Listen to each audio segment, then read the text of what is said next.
S ಒಟ್ಟಾರೆಯಾಗಿ ಇವತ್ತಿನ ಬೆಳವಣಿಗೆಯನ್ನು ನಾವು ನೋಡೋದಾದ್ರೆ 6ನೇ ಪಾಯಿಂಟ್ನಲ್ಲಿ ಬುರುಡೆಯ 2 ತುಂಡುಗಳು ಪತ್ತೆಯಾಗಿದೆ. ಕೈಕಾಲಿನ 2 ಮೂಳೆ ಸೇರಿದಂತೆ ಸಣ್ಣ ಮೂಳೆಗಳು ಕೂಡ ಪತ್ತೆಯಾಗಿದೆ. ಮಾನವ ದೇಹದ ಒಟ್ಟು 12 ಮೂಳೆಗಳು ಸ್ಥಳದಲ್ಲಿ ಪತ್ತೆಯಾಗಿದೆ.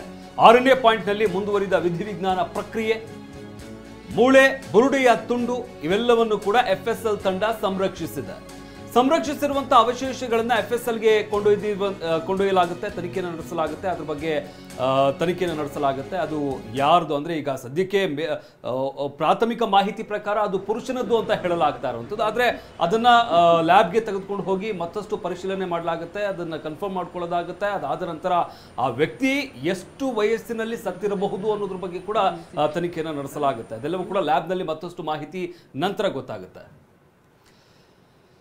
ಈ ಬಗ್ಗೆ ಮತ್ತಷ್ಟು ಮಾಹಿತಿಯನ್ನು ನೀಡುತ್ತಾರೆ ನಮ್ಮ ಪ್ರತಿನಿಧಿ ಅಶೋಕ್. ಸ್ಥಳದಿಂದ ನೇರ ಸಂಪರ್ಕದಲ್ಲಿ ನಮ್ಮ ಜಾಯ್ನ್ ಆಗ್ತಾ ಇದ್ದಾರೆ. ಅಶೋಕ್, ಗಮನಿಸ್ತಾ ಇದೀವಿ ಇವತ್ತಿನ ಬೆಳವಣಿಗೆ ಏನಿದೆ ಇದು ನಿಜಕ್ಕೂ ಕೂಡ ಇಡೀ ಪ್ರಕರಣಕ್ಕೆ ರೋಚಕ ತಿರುವು ಅಂತಾನೆ ಹೇಳ್ಬೋದಾಗುತ್ತೆ.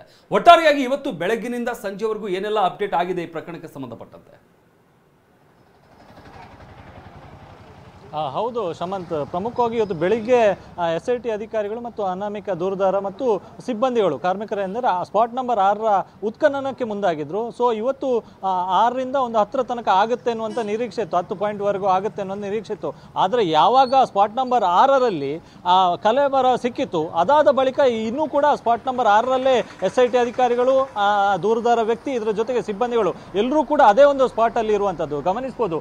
ಇಲ್ಲಿಂದ ಏನು ಈ ನೇತ್ರಾವತಿ ನದಿಯ ಪಕ್ಕದಲ್ಲೇ ಆ ಒಂದು ಸ್ಪಾಟ್ ನಂಬರ್ 6 ಇರುವಂಥದ್ದು. ಈಗಾಗಲೇ ಅಲ್ಲೇನು ತಲೆಬುರುಡೆ ಸಂಬಂಧಪಟ್ಟಂತ ಪೀಸ್ಗಳಿರ್ಬೋದು ಮತ್ತು ಕೈಕಾಲಿಗೆ ಸಂಬಂಧಪಟ್ಟಂತ 2 ಪೀಸ್, ಒಟ್ಟು 12 ಪೀಸ್ಗಳು ಸಿಕ್ಕಿರ್ತಕ್ಕಂಥದ್ದು. ಸೊ ಈಗಾಗಲೇ FSL ತಜ್ಞರು ಅದೆಲ್ಲವನ್ನು ಕೂಡ ಈಗಾಗಲೇ ಸಂಗ್ರಹ ಮಾಡ್ತಿದ್ದಾರೆ ಮತ್ತು ಅದರ ಸಂರಕ್ಷಣೆಯನ್ನು ಕೂಡ ಮಾಡ್ತಾ ಇದ್ದಾರೆ ಮತ್ತು ಅದನ್ನು ಮುಂದಿನ ದಿನಗಳಲ್ಲಿ FSLಗೆ ಅಂದರೆ ಅದರ ಪರೀಕ್ಷೆಗೂ ಕೂಡ ರವಾನೆ ಮಾಡಬೇಕಾಗಿದೆ. ಸೊ ಅದೆಲ್ಲವನ್ನು ಕೂಡ ಸಂಗ್ರಹಿಸುವಂಥ ಕೆಲಸವನ್ನು ಮಾಡ್ತಿದ್ದಾರೆ. ಮಧ್ಯಾಹ್ನದಿಂದ ಈವರೆಗೂ ಕೂಡ FSL ತಜ್ಞರು, SIT ಅಧಿಕಾರಿಗಳು ಮತ್ತು ಆ ದೂರುದಾರ ವ್ಯಕ್ತಿ ಮತ್ತು ಸಿಬ್ಬಂದಿಗಳು ಎಲ್ಲರೂ ಕೂಡ ಅದೇ ಒಂದು ಸ್ಪಾಟ್ನಲ್ಲಿ ಇದ್ದಾರೆ. ಈಗಾಗಲೇ ಅಲ್ಲಿ ಒಂದು ಪ್ರಮುಖವಾಗಿ ಈಗ ಬುರುಡೆ ಸೇರಿದಂತೆ ಬೇರೆ ಬೇರೆ ಕಳೆಬರ ಸಿಕ್ಕಿರ್ತಕ್ಕಂಥ ಜಾಗವನ್ನು ಸಂರಕ್ಷಣೆ ಮಾಡುವಂಥ ಕೆಲಸಕ್ಕೆ SIT ಅಧಿಕಾರಿಗಳು ಮುಂದಾಗಿರುವಂಥದ್ದು.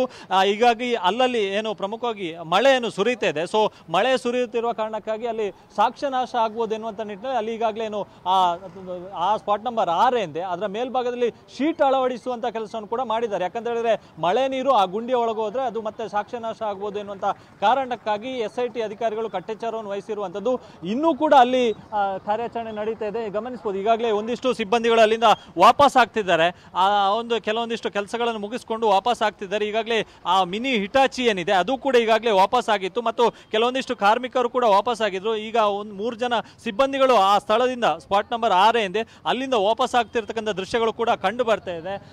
ಗಮನಿಸಬಹುದು, ಅವರ ಕೈಯಲ್ಲಿ ಒಂದಿಷ್ಟು ಲಗೇಜ್ಗಳು ಕೂಡ ಇದೆ. ಸೊ ಅದೇ ಏನಿದೆ ಎನ್ನುವಂಥದ್ದು ಇನ್ನೂ ಕೂಡ ಗೊತ್ತಾಗಬೇಕಾಗಿದೆ. ಸೊ ಏನೇನು ತಗೊಂಡು ಬರ್ತಿದ್ದಾರೆ ಎನ್ನುವಂಥದ್ದು ಇನ್ನೂ ಕೂಡ ಗೊತ್ತಾಗಬೇಕಾಗಿದೆ. ಇನ್ನೇನು ಕೆಲವೇ ಹೊತ್ತಲ್ಲಿ ಕತ್ತಲಾಗುತ್ತೆ. ಸೊ ಆ ನಂತರ ಇಲ್ಲಿ ಕಾರ್ಯಾಚರಣೆ ನಡೆಸೋದು ಕಷ್ಟ ಆಗುತ್ತೆ ಮತ್ತು ಸಾಕ್ಷ್ಯಗಳನ್ನು ಕರೆಕ್ಟಾಗಿ ಸಂಗ್ರಹ ಮಾಡಬೇಕಾಗಿರೋದ್ರಿಂದ ಸದ್ಯಕ್ಕೆ ಕಾರ್ಯಾಚರಣೆಯನ್ನು ಸ್ವಲ್ಪ ಹೊತ್ತಿನಲ್ಲಿ ನಿಲ್ಲಿಸುವಂಥ ಸಾಧ್ಯತೆ ಇದೆ. ಸದ್ಯ ಅಲ್ಲಿ SIT ಅಧಿಕಾರಿಗಳು ಮತ್ತು ಸಾಕ್ಷಿ ದೂರುದಾರ ಎಂದರೆ ಆತ ಮತ್ತು ಸಿಬ್ಬಂದಿಗಳು ಎಲ್ಲರೂ ಕೂಡ ಅಲ್ಲೇ ಇದ್ದಾರೆ. ಸದ್ಯಕ್ಕೆ ಈಗ ಆ ಒಂದು ಸ್ಪಾಟ್ ನಂಬರ್ 6ರಲ್ಲಿ 12 ಏನು ಮಾನವನ ದೇಹದ ಬೇರೆ ಬೇರೆ ತಲೆ ಬುರುಡೆ ಇರ್ಬೋದು ಮತ್ತು 2 ಕೈ ಕಾಲಿಗೆ ಸಂಬಂಧಪಟ್ಟಂತೆ 2 ಮೂಲೆಗಳು ಸೇರಿದಂತೆ ಒಟ್ಟು 12 ಏನು ಮೂಲೆಗಳು ಸಿಕ್ಕಿರ್ತಕ್ಕಂಥ. ಸೊ ಅದೆಲ್ಲವನ್ನು ಕೂಡ ಸಂಗ್ರಹಿಸುವಂಥ ಕೆಲಸವನ್ನು ಈಗಾಗಲೇ FSL ತಜ್ಞರು ಮಾಡ್ತಿರುವಂಥದ್ದು ಮತ್ತು ಅಲ್ಲಿ ಇನ್ನೇನಾದರೂ ಸಿಗುತ್ತಾ ಅದನ್ನು ಕೂಡ ಪರಿಶೀಲನೆಯನ್ನು ಕೂಡ ಮಾಡ್ತಾ ಇರುವಂಥದ್ದು.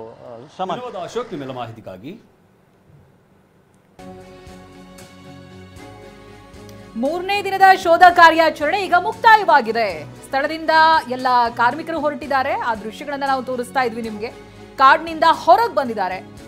ಹಾಗೆ ಮಿನಿ ಅರ್ತ್ ಮೂವರ್ ಕೂಡ ಕಾಡಿನಿಂದ ಹೊರ ಬಂದಿದೆ. ಮೂರನೇ ದಿನದ ಶೋಧ ಕಾರ್ಯಾಚರಣೆ ಇಲ್ಲಿಗೆ ಮುಕ್ತಾಯ ಆಗಿದೆ.